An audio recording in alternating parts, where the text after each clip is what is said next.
Bugün sizlərlə model testlər kitabından belə bir sualın izahını bölüşmək istəyirəm. Hansı ki, ulduzlu suallardan biridir. Deməli, burada yazıb ki, 4 bölünsün modulda x plus 1 minus 2 böyük bərabərdir x minus 1-dən. Əvvəla gəlin belə bir məntiqlə düşünək ki, bu ifadə nə zaman x plus minus 1-dən, yəni müsbət bir ədəddən böyük olar. Əgər məxrəc mənfi olarsa, bu heç vaxt mümkün deyil. Məxrəci müsbət götürsəm, bəli, mümkündür.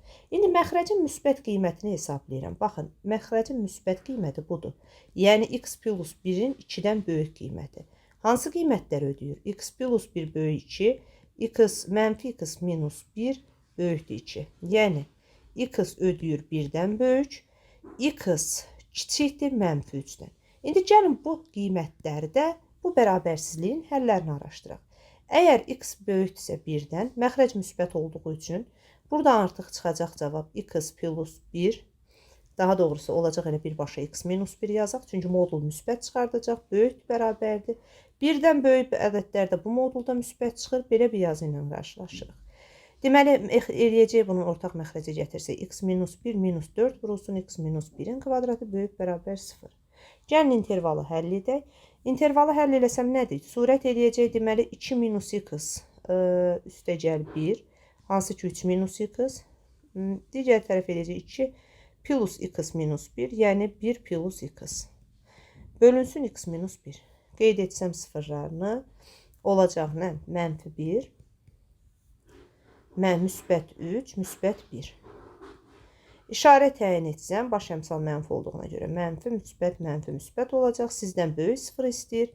Mənfi sonsuzluqdan mənfi 1-ə. Hansı ki birləşir. Müsbət tərəf 1 ilə 3 parçası. Bu da 1 almadığı üçün 1, 3. Bu işin birinci tərəfi. Lakin burada bir şeyə fikir verməliyik ki, biz x-i 1-dən böyük qiymətlərdə götürmüşük. O zaman deməli 1-dən kiçik qiymətlər mümkün deyil. Buradan çıxan həllimiz 1, 3 oldu. Bunu bir kənara qeyd edirəm. 1 ilə 3. Ümid edirəm bunu başa düşə bildik rahat. Keçirəm indi ikinci tərəfi. Axı bu bərabərsizliyin bir də mənfi 3-dən kiçik qiymətlər üçün ödənən tərəfi var.